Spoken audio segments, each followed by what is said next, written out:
Okay, so I chose my hardware for my Smart Bronco project. It's a Raspberry Pi 3. But what kind of operating system am I going to be putting on this? Well, I've got a couple options. So Raspberry Pi 3 can run things like Raspbian or Ubuntu Core, which are Linux-based operating systems, or it can run Windows 10 IoT Core, which is pretty much the only Windows option for this device. If I'd chosen a microcontroller, that smaller piece of hardware I talked about, I'd be running a real-time operating system. So what's the difference? Well, broadly speaking, a real-time operating system is something that's going to run on a microcontroller. And a microcontroller is going to be much smaller, less power hungry, and it's going to have a lot less capabilities for processing. But it's probably going to be faster, hence the name real-time operating system. A full-blown operating system running on something like this, or any other microcomputer, is going to be more complex, which means you can do more things. It's also going to be slower and heavier, so it's going to be more power hungry. And power is often a huge constraint when it comes to the Internet of Things, because it can determine whether you have something able to be running far away from major power sources, just running off of battery or solar, or if you have to plug it in. For the Bronco, I know that it's going to have a power source all the time, because as I'm driving, the alternator is going to be charging the battery.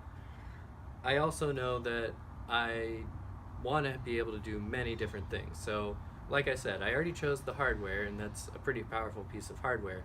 And the operating system goes along for the ride in many cases. I have the same operating systems that run on this Raspberry Pi 3 are not going to run on this microcontroller. Just to give you an idea of how big of a difference a real-time operating system on a microcontroller is from an operating system on a microcomputer, this MX chip has a operating system, a real-time operating system, that's 500 kilobytes big. The Windows 10 IoT Core operating system is 1 gigabyte. That's 2,000 times bigger. Okay, so I know that I have a Raspberry Pi 3 and I'm going to be using a full-blown operating system. How did I choose between Ubuntu Core, Raspbian, Windows 10 IoT Core, or many other choices? Well, there's basically two broad categories for operating systems for microcomputers. There's Linux-based ones, of which there's many, and there's Windows-based ones, of which there's pretty much just one, Windows 10 IoT Core, unless you talk about their older embedded systems. So I'm a .NET developer.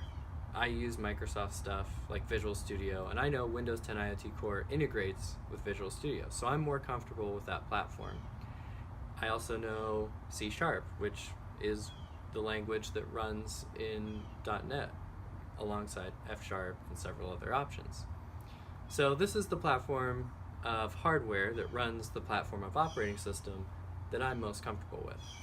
And that should inform you for your choice of a prototype. Don't try to be fancy, don't try to reinvent the wheel, just go with something that's popular that you think you'll be able to work with most easily. So I'm going to use Windows 10 IoT Core for this bad boy, and we're going to get that thing up and running, and we're going to start reading some temperature here pretty soon.